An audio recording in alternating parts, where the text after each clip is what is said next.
Welcome to the deep dive. Today we're jumping into William Boericke's Materia Medica, and we're looking specifically at his description of Arsenicum Metallicum, which is metallic arsenic. That's right.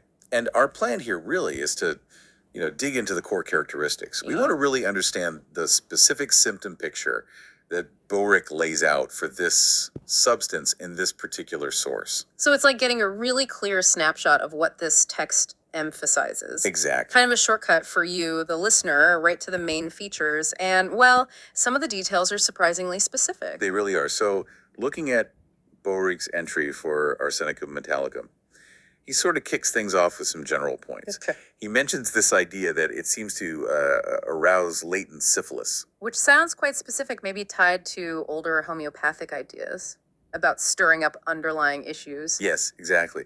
Stirring up symptoms related to certain chronic predispositions as they saw it. Okay. And right alongside that, he really highlights something key. The periodicity. Ah, the timing. Yeah, it's not just random. Boericke notes symptoms coming back with this really precise timing. He actually says every 2 and 3 weeks. Wow, every 2 to 3 weeks? That's very specific. It is striking. He also throws in general feelings like weakness and a swollen feeling of parts right there at the start. Got it. General weakness, swelling, and that distinct 2 to 3 week cycle. Precisely. Now, when we get into the specifics, like the head and the mental state, What does he say there? well, he paints a picture of someone low-spirited, their memory weak, and having a strong desire to be alone. Okay, low spirits, poor memory, wanting solitude. And it's not just general unhappiness. He adds that the person is annoyed by visions. Visions? Yeah, visions that actually make them cry. Wow. And physically, for the head, Physically, he describes a feeling like the head is too large. like a pressure or expansion. Seems like it. And he details a very specific left-sided headache up to eyes and into ears. Left side up to the eyes and ears. And are there things that make it worse? Yes, he notes the modalities it gets worse from stooping and lying down. Okay, bending over or lying down makes that left-sided headache worse. Right. And he also observes a physical sign. Oedematous swelling of forehead.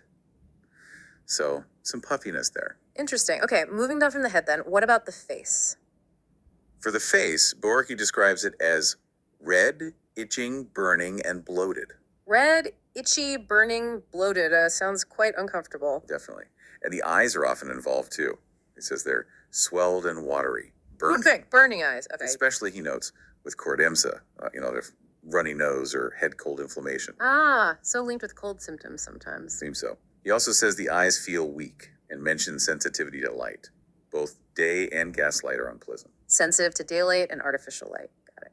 What about the mouth? You mentioned specific details earlier. Yes, the mouth. Boericke gives this really clear visual cue here. Okay. He says the tongue is coated white and shows imprint of the teeth. Ah, right.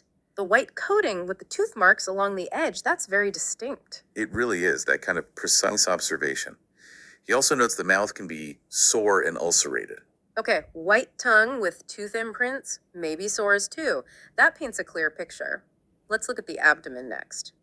Boericke mentions some specific pains there, radiating pains. He does. He notes a sore pain in liver that goes through to shoulders and spine. So liver pain shooting through to the back and shoulder. Uh-huh. And it's not just the liver area. He also details pain in spleen down to groin. Okay, spleen area down towards the groin. And also a pain in the breast that extends to hip and spleen.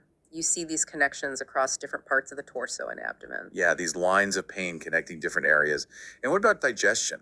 Associated with that, he describes diarrhea. Good. Specifically burning watery stools, but he adds a really crucial detail. This happens with relief of pain.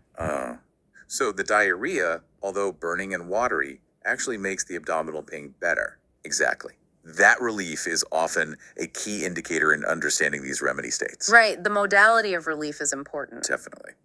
And then finally, Boericke wraps up this particular entry with a pretty standard note on preparation, suggesting the 6th potency. Okay, the 6th potency. So just to wrap up this deep dive then, Yeah. we've pulled out these specific characteristics from Boericke for Arsenicum Metallicum.